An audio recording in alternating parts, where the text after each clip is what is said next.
Hi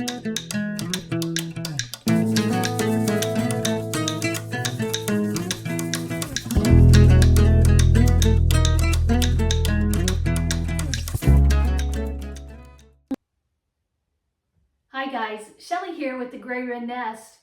Today is session 4 for beginning sewers on how to sew straight lines, and I have some tips and tricks to share with you. Before we get into the sewing lesson, notice I have 2 PooLin EOC02 sewing machines here. So that way I can do small group lessons in my sewing studio, and I can take them with me because they're very portable and they have a really cute cover to keep them protected. And I can take them to the Arts Castle studio and sew with my students in larger groups. For students who may not have a sewing machine yet or still undecided on which one to buy, they can experiment and use these to see if they really like them. And I also have a 10% discount link below. The last I looked on the PooLin site, their sewing machines were already discounted $100, and my 10% discount link below gets you an additional 10% off. So that is quite a savings. So take a look, you won't be disappointed. In my last video, I asked all of my viewers to give some suggestions for names for this girl. And a lot of you had some really cute names, but the one that stuck out to me was Wren. Thank you, Gemini Therese, for that beautiful name. So meet Wren. And if you would like to learn all the bells and whistles on Wren, take a look at my unboxing video and my other videos before this, before session 4. Look at videos 1, 2, and 3 because I start to talk about the different features of this beautiful sewing machine. And we also need to name Wren's brothers. So here's the girl, my sweet little girl, and I just decided this one was a boy so that I don't differentiate between boys and girls. Right now I'm giving private lessons to 2 younger students, a boy and a girl, and I wanted him to have a male version of the PooLin sewing machine. They're really the same, but he doesn't know that. So I want you to meet Gray. So this is Gray and this is Wren. So let's have some fun sewing some straight lines today. When it comes to sewing practice with all of my beginners, whether they're young students or older students, I always start with paper. I went ahead and made this on my embroidery digitizing program. It was just straight lines and I just downloaded it as a PNG. So I made a big box and then more of a diamond shape and a circle. And this one was done by, let me see, I'm looking at these 2 different ones here. This one was done by a 6-year-old, and you can see she had some difficulty staying on the line, but for 6 years old, first time, not bad. And I have some footage of her doing this. It was really cute. I'll make sure I insert it. Cut out this piece of paper. We're going to cut it out, or are we going to sew on it? Sew on it. We're going to sew on paper, and we're going to learn how to sew a straight line on a piece of paper. So are we ready? Yes. What's the first thing we do? We pull the lever down. Yes. Good job. You even called it a lever, didn't you? Good job. Okay, then what do you do? And then we press this thing down. Okay, and is your needle on your black line there? Yes. I don't think it is this time. Look, see this line here? We want your line to be right in the center of that foot. So put your needle back up. Okay, and slowly lift your presser foot with your lever. Okay. Now let's organize your paper again. Is it in the center of that foot? Yes. Okay, so what should you do? So I press this button. Mm-hmm. And then what? Is your presser foot down? Where's that lever? No. How do you slowly lift it down? There you go. And look how gentle you did that. Good job. Can you send that to my dad? I will. Okay, so now what do you do? And now we put our foot on this. Mm-hmm. And then Where's your hands go? and then our hands go here. Good job. Perfect. So McKenna is so little that the presser foot just isn't working for her. So I'm going to teach her how to use the start button. So McKenna, when you press that button, instead of pressing your foot down here, you press this button and it'll go. And when you want to stop, you press that button and it'll stop.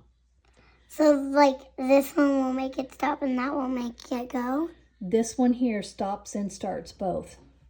Okay? Oh, okay. All right. So hands in position. Ready? Mm-hmm.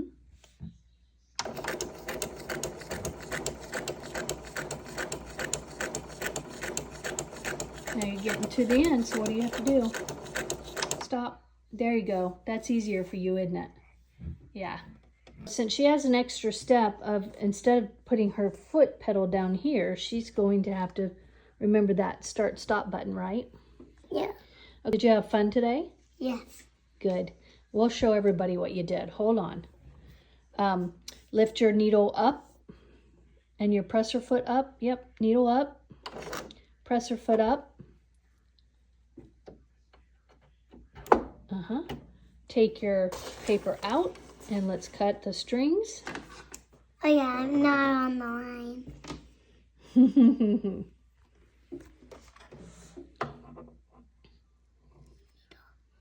Let's hold this up. Put your scissors down and hold it up and show everybody what you did. Okay, we're going to take a look here. So she's doing good for her first time. Look at that. Going up. Did you have fun today? Yep. Look at me. Yep, I did have fun. Good.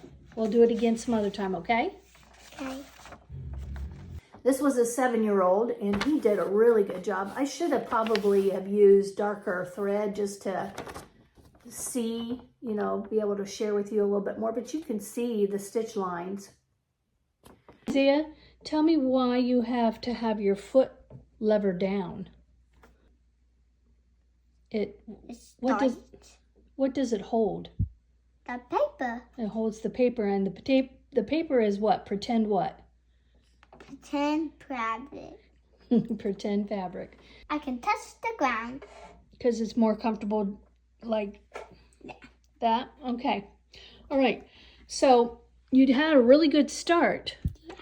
But we decided that we went off the line, didn't we? Yeah, I think we needed a new paper. Well, I think we can just reposition it. Okay? How? I'll show you. So Isaiah's going to try again and stay on the line. What is? Remember, press your foot. And you'll find that the machine does most of the work. You don't have to do too hard. Stay on the line. Look at that. You're doing a much better job this time, aren't you? Did you get off your line again? Nope. Looks like you're off a little bit. I don't see it in there in the center of your foot, do you? No, this foot. Do you see it there? No. So we got off on it. So we got to get back on there again. Okay. So Isaiah, what are you going to do now? Stay on the line. Stay on the line. Okay, let me watch you do that. As he's getting his foot ready.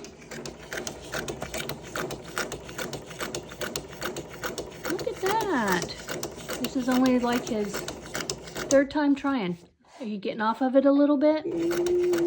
Yep. Okay, stop. What should you do? Put stop. He put his needle up. He put his presser foot up. Yep. Now he's going to rearrange and get that line right where he needs to get it. And it's stuck on something. Yeah. Of course, on fabric we can't do that, but we're just practicing a straight line. And honey, you don't have to do it that hard. Let's practice again. Lift that foot. And I want you to slowly, gently put it down. Just gentle, gentle. There you go. See how gentle that was? Yeah. That way you don't break it. Needle down, needle up, needle. Yep, you don't have to keep pushing it though. I like it. Oh, what this do? That's, we thread the needle that way, but we're not there yet. Okay, we have to learn how to sew a straight line. Okay? All right. Got my foot on and... Got his foot down there. He has his hands up on his pretend fabric. And he's trying to keep that line in the center of that foot. Just hitting my phone up. Okay, stop. Okay, good. You stopped with your foot down there, didn't you? Okay, Isaiah's shown what he did, and he didn't do too bad. Look at that. He's trying to stay on the line. Isaiah, I'm just going up and down your lines here to show everybody. This is your first attempt, isn't it? Oh, can I do another one? Sure. Okay, Isaiah, tell me what you just did. I did this big square, this little square. Big square and little square? How old are you, Isaiah? 7. Now you might ask, why paper? Well, number one, this one had a needle already inserted. They're universal, so they will sew on various fabrics and paper. And then you don't waste your fabric scraps, because to me, fabric scraps are precious to use in other ways. And if you follow me, you understand what I mean, because I do a lot of quilting and I love to use my scraps. Plus, paper is forgiving, very forgiving, because it doesn't crinkle, it doesn't stretch. It's just an easy medium to sew with. And I really enjoy working with paper in the beginning with all of my students. So this is another version. Now, you don't have to create these because I've already done it for you and I've attached them below. So all you have to do is download the PNGs and print them off on your printer, and you've already got some practice sheets to go with. So here is for maybe once you've mastered the bigger ones, you can move on to the smaller shapes. Okay, I'm going to practice with the smaller shapes since my students have already used these bigger ones. I put my presser foot down. I press the needle bar so that the needle goes down. And the line is right in the center of the presser foot groove, and I sew a straight line. One thing I want to demonstrate that you didn't see with the kids, when I get to the end before I make my turn, I want to make sure that my needle is down. I use my hand wheel to get the needle in position to right on the edge of the square. I lift my presser foot up, and with the needle still in the paper, I turn and put my foot back down, and then I sew again. So that's the piece I wanted to show you. Whenever you're making corners, make sure your needle is in the paper or / fabric, whatever medium you're sewing with. So that's your sewing lesson for today. I hope you enjoyed it. Our next lesson will be talking about how to insert your needles, what kind of needles to use, why you use them, and on which fabrics. So I hope you are enjoying this series. Don't forget to like and subscribe, and I'll see you in the next video.